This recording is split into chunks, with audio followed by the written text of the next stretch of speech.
Avropa və Asiyanın iqlimi haqqında danışaq. Deməli, görürük ki, Avropanın çox böyük bir hissəsi mülayim iqlim quşağında yerləşmişdir. Burada ümumiyyətlə cənubdan şimala doğru subtropik, mülayim, subarktik iqlim quşaqları hakimdir. Arktik iqlimdə isə yalnız adalar yerləşmişdir. Deməli, burada. Gəlin belə bir baxaq ki, görək hansı iqlim tipləri var. Və gördüyümüz kimi dedik, buralar mülayim iqlim quşağındadır. Mülayimin ümumiyyətlə tipləri var idi. Baxın, deməli, kontinental tip, mülayim kontinental, dəniz və musson tipləri var. Avropada bu tiplərdən baxaq görək hansılar var. Dənizlə mülayim kontinentalı görəcəyik. Bax, bu B yazılan yer bura qədər, ta ki Şərqi Avropa düzənliyinə qədər mülayim dəniz iqlimidir. Deməli, burada Şərqi Avropa düzənliyi bu hissədir. Bax, Şərqi Avropaya qədər bütün bu ərazilər mülayim dəniz iqlimidir. Şərqi Avropa isə mülayimin kontinentalıdır. Yəni, burada iqlim daha sərtdir. O da niyədir? Okeanlardan uzaq olduğuna görə. Ümumiyyətlə, Avropaya fikir versək, görərik ki, hər tərəfi adalar və yarımadalarla əhatə olunubdur. Dəniz suları materikin içərilərinə doğru hərəkət eləyibdir.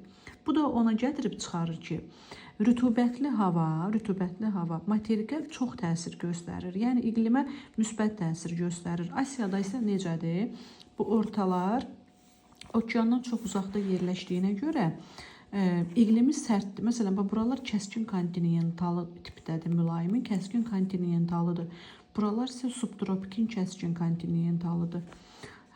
Buralar isə tropikin kəskinidir. Deməli, materikdən çox uzaq olanda iqlim kontinentallaşır.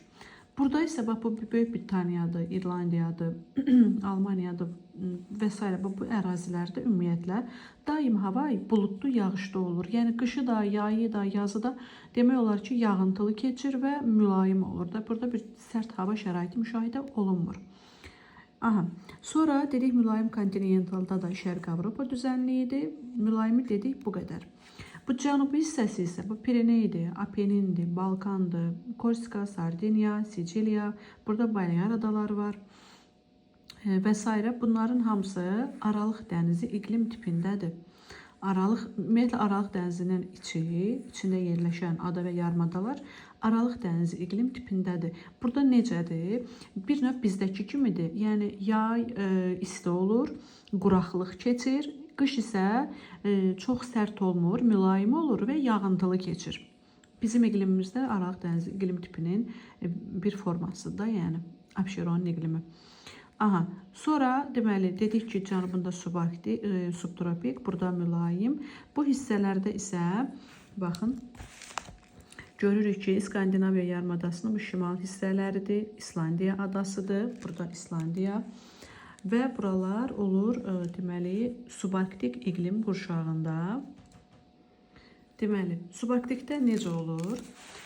Ümumiyyətlə, sublarda yayda bir enliyin havasını götürür, qışda bir. Məsəl üçün, subtropikin özü yayda tropik hava kütlələri hakim olur. Ümumiyyətlə, belə yadda saxlayın ki, hava kütlələri ekvatordan şimala doğru hərəkət eləyir.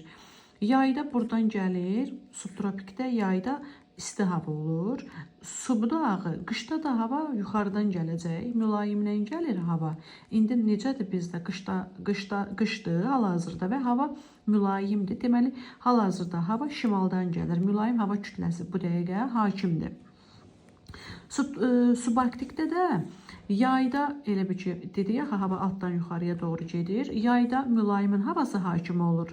Qışda isə hava kütləsi şimaldan gəldiyinə görə qışda da burada arktik hava kütləsi üstünlük təşkil eləyir. Arktik iqlim qurşağında isə deməli, bu hissələrdə arktik iqlim qurşağında ancaq yayda temperatur 0 olur, qalan vaxtlar temperatur mənfi olur.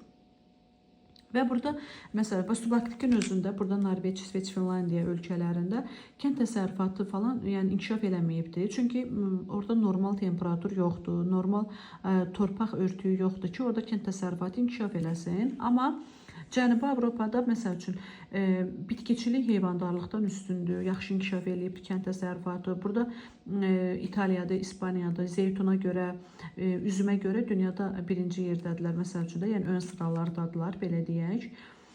Aha. Bu da belə.